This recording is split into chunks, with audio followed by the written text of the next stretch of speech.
মানবাধিকার আন্দোলনের অভিজ্ঞতা, সাধারণ কর্মী হিসেবে আমার অভিজ্ঞতা, সেটা হচ্ছে এই সংখ্যাটা 90% বেশি। এবং শুনলে খারাপ লাগবে, কিন্তু সত্য বলতে হয়। সরকারি কর্মচারী, শিক্ষক, অধ্যাপক, আমি শামসুলদার কাছে ক্ষমা চেয়ে নেব, অধ্যাপক, আপনার ওই কি মজুমদার জানো, ভদ্রমহিলা বিখ্যাত তিলোত্তমা মজুমদার, ভাবুন তো, সেদিন একটা আলোচনা হচ্ছিল, আপনারা অনেকেই শিক্ষা নিয়ে বলেন না, মুসলমানদের মধ্যে শিক্ষা নেই। শিক্ষা যত বেশি ঢোকে তত বিষ বেশি ঢোকে। তিলোত্তমা মজুমদার টিভির সামনে বসে কি বলেছে? তিনি কি নিরক্ষর লোক? আমাদের অনেকের চেয়ে বেশি শিক্ষিত মানুষ। শিক্ষার সঙ্গে কি পরিমাণে যাদবপুর বিশ্ববিদ্যালয়ের বিভাগীয় প্রধান, তিনি দুজন ছাত্রী পড়েছিলেন, হিজাব পড়েছিলেন, হিজাব টেনে খুলিয়ে দিচ্ছে। যেসব শব্দ ব্যবহার করেছে আপনার, হ্যাঁ, এবং দুর্ভাগ্য এবং লজ্জাজনক। আমি বলবো, ইনসাফ বাংলাকে বলবো, পারলে এটা ওয়াইডলি সার্কুলেট করবেন। যাদবপুরে যারা সব ব্যাপারে, সমস্ত ব্যাপারে, আন্তর্জাতিক এবং জাতীয় ক্ষেত্রে সব ব্যাপারে যারা ঝাঁপিয়ে পড়ে, যারা শিক্ষামন্ত্রী গাড়িতে চড়াও হয়, একটা অন্য সংগঠনের সভা ছিল, সেই সভা যারা বরবাদ করে দেয়, সেই সংগ্রামী বিপ্লবীরা দুর্ভাগ্যজনক হলেও,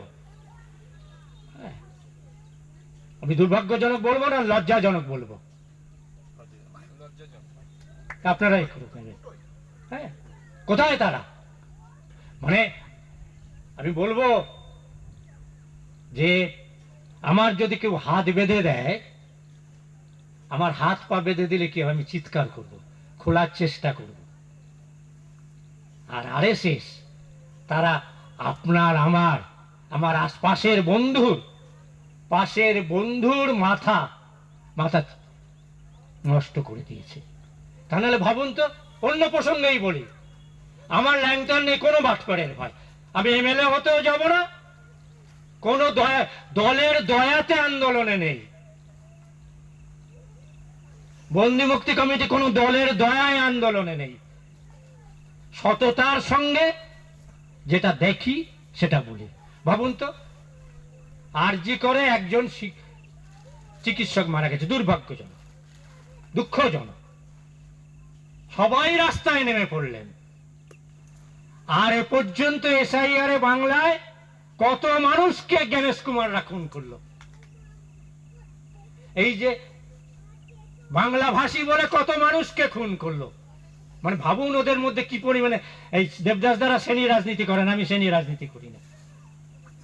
মানে কি পরিমাণে, যেহেতু উনি ডাক্তার, সম্পন্ন ঘর, তাই সবাই রাজ্জাকতে নেমে পড়লেন, রাস্তা অবরোধে নেমে পড়লেন।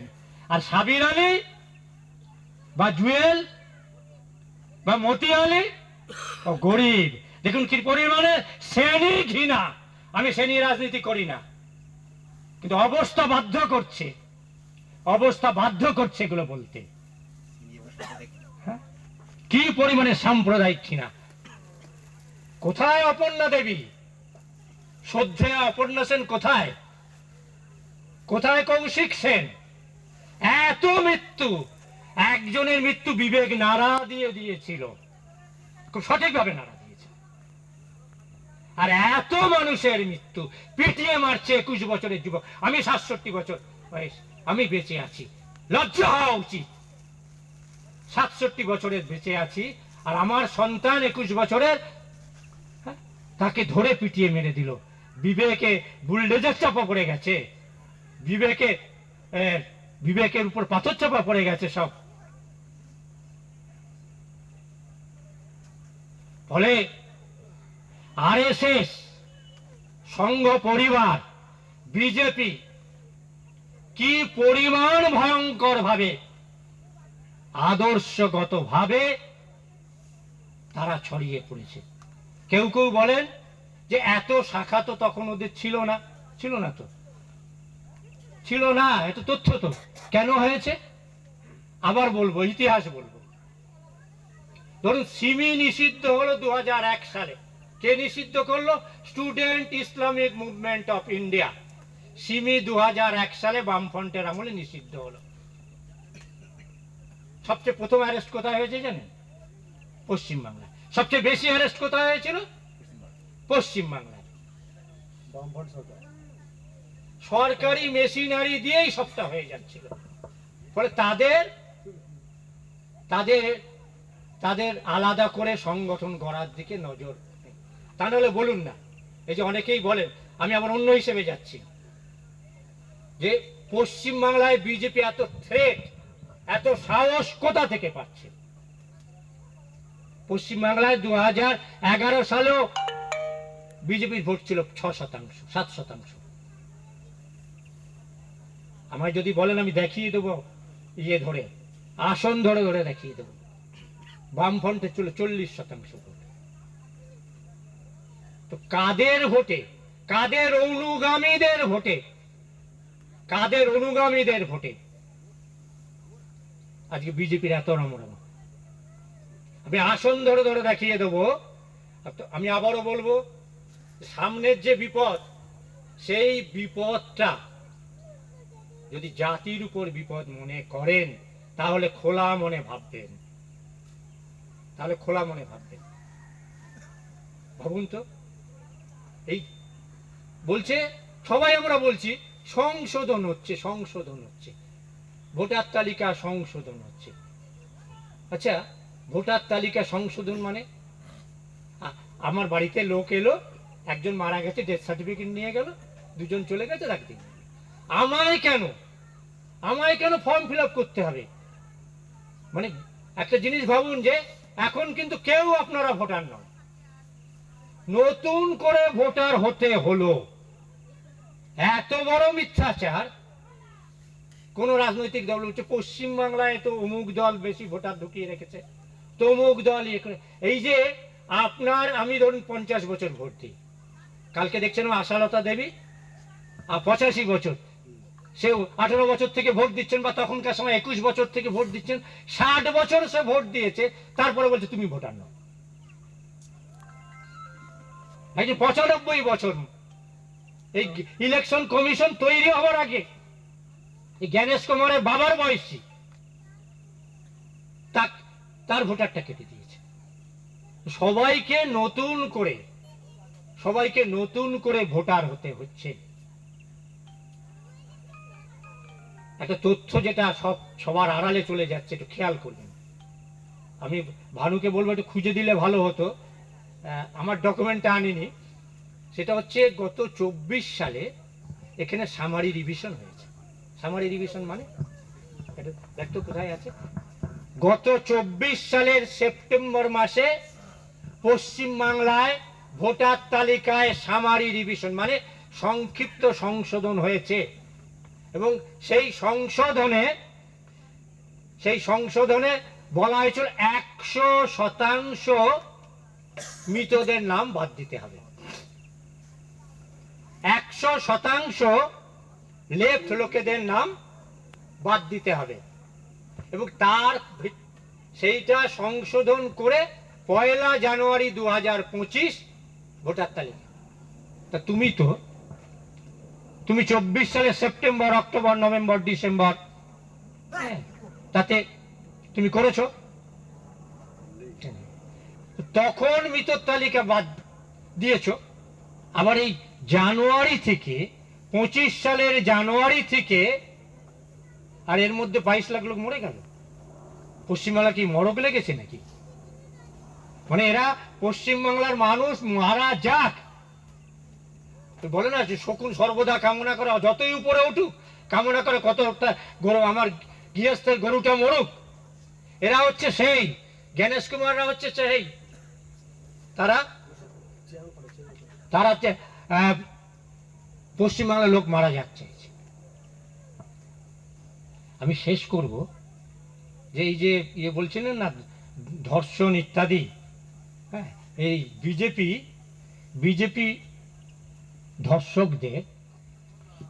ধর্ষকদের কেন মালা দেয় জানেন? বিজেপি আরএসএস তারা এটাকে ধর্ষণ মনেই করে না। গোলওয়ালকার বিজেপি আরএসএস এর যিনি সরসংঘচালক, তিনি একটা বিশ্ববিদ্যালয়ে বক্তৃতা করছেন। আমি ইংরেজিটা একটু পড়ে দিই, তারপরে বাংলা বলছি।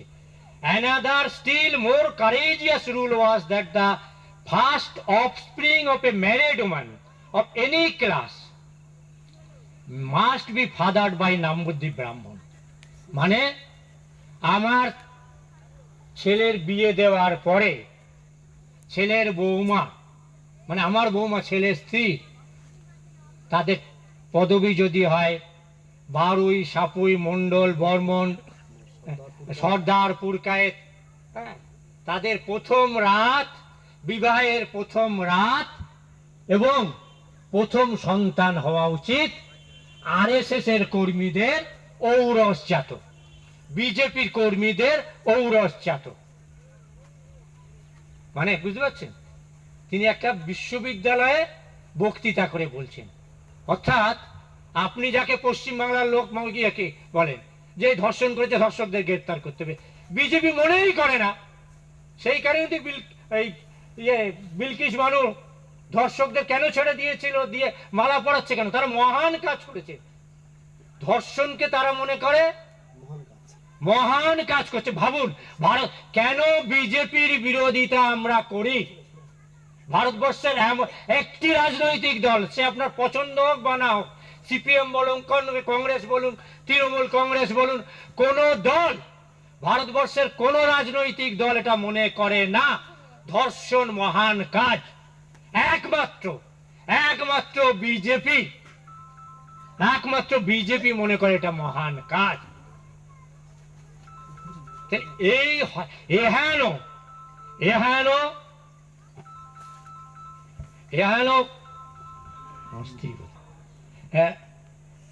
হেন দানবিক শক্তি। আপনি জানেন যে আকলাকের হত্যাকারীদের তো ছেড়ে দেওয়ার, আকলাককে মারার পরে কিভাবে মেরেছিল জানেন? জিয়াউস সালামের একটা বই আছে, আপনারা পারলে কিনে নেবেন, পড়বেন। জিয়াউস সালাম লিখছেন যে একজন নেকড়ে বাঘ কি হয়, একজন জ্যান্ত মানুষকে ধরলে যেমন এখানে থাবা দিচ্ছে, এখানে থাবা দিচ্ছে, পায়ে থাবা দিচ্ছে। হ্যাঁ, আকলাকের মৃতদেহ, একটা মৃতদেহ ধরুন আমি এখানে অজ্ঞান হয়ে পড়লাম, কজন লোক লাগে? তিনজন, একজন পায়ের দিকে, একজন কোমরের দিকে, একজন মাথার দিকে ধরলাম, নিয়ে যাওয়া যায়। আকলাকের ডেড বডি ধরার মতো ছিল। ধরুন হাতটা এখানে ধরলেন তো এখান দিয়ে ভেঙে যাচ্ছে, মানে এই হাতটাকে ধরুন 10টা। জিয়াউস সালামের বিখ্যাত বই লিঞ্চ ফাইল, আমি অনুরোধ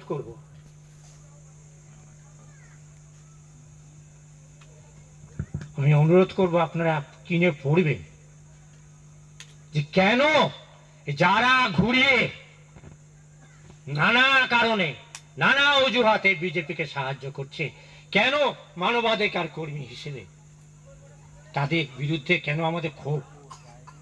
ভাবুন তো, একটা মৃতদেহ তোলা যাচ্ছে না, এই হাতটা তুলছেন তো তার 10টা খণ্ড, এই কোমর থেকে এই পিঠ পর্যন্ত 50টা খণ্ড করে দিয়েছে। এটা কি শুধু হত্যা? এটা একটা বার্তা দিচ্ছে, হয় সেকেন্ড ক্লাস সিটিজেন হিসেবে মুসলিমরা থাকবে, আর তা না হলে তাদের পরিণতি এটা করে দেব। এটা জানার পরেও যদি কোনো বন্ধু আমার পাশে দাঁড়িয়ে কোনো কারণে বিজেপির হয়ে কথা বলে, আমি তার কাঁধে হাত রাখতে পারবো? পারা উচিত। বিবেক কি বলবে, ন্যায় কি বলবে, আগামী ভবিষ্যৎ কি বলবে? ভারতবর্ষে এটা একটা দিক। আর একটা দিক, আকলাকের মৃত্যুর পরে আমরা একটা বই বার করেছিলাম, প্রায় 57 জন 57 জন একাডেমিক পুরস্কার পেয়েছিলেন, যারা একের পর এক। একাডেমি পুরস্কার হচ্ছে সাহিত্য জগতের সর্বোচ্চ সম্মান। প্রথম কে পুরস্কার ফিরিয়ে যায় জানেন? কি সাইকেল যেন? নয়নতারা সহগল। 88 বছরের বৃদ্ধা। কে নয়নতারা সহগল?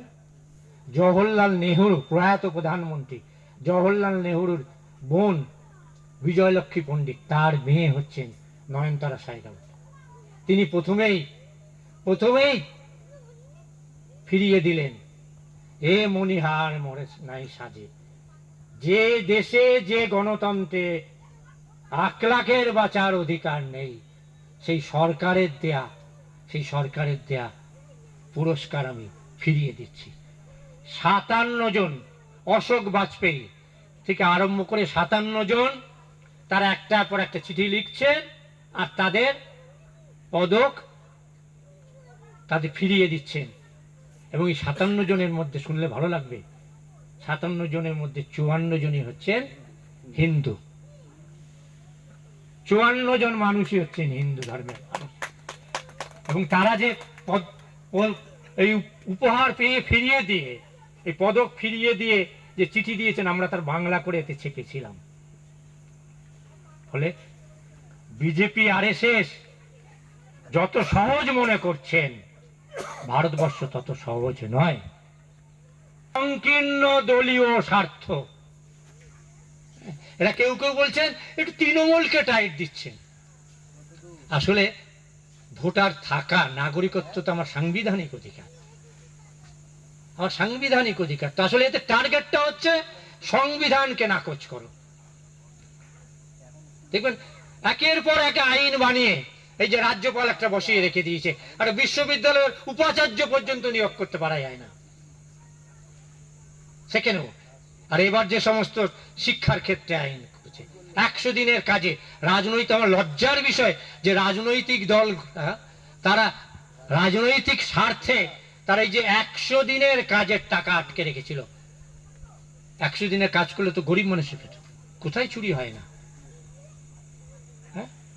এত ঢোল ঢাল পেটানোর পরে কেন্দ্র সরকার বলছেন মাত্র 7 কোটি টাকা, 7 কোটি টাকা চুরি, তার 4 কোটি টাকা উদ্ধার হয়েছে।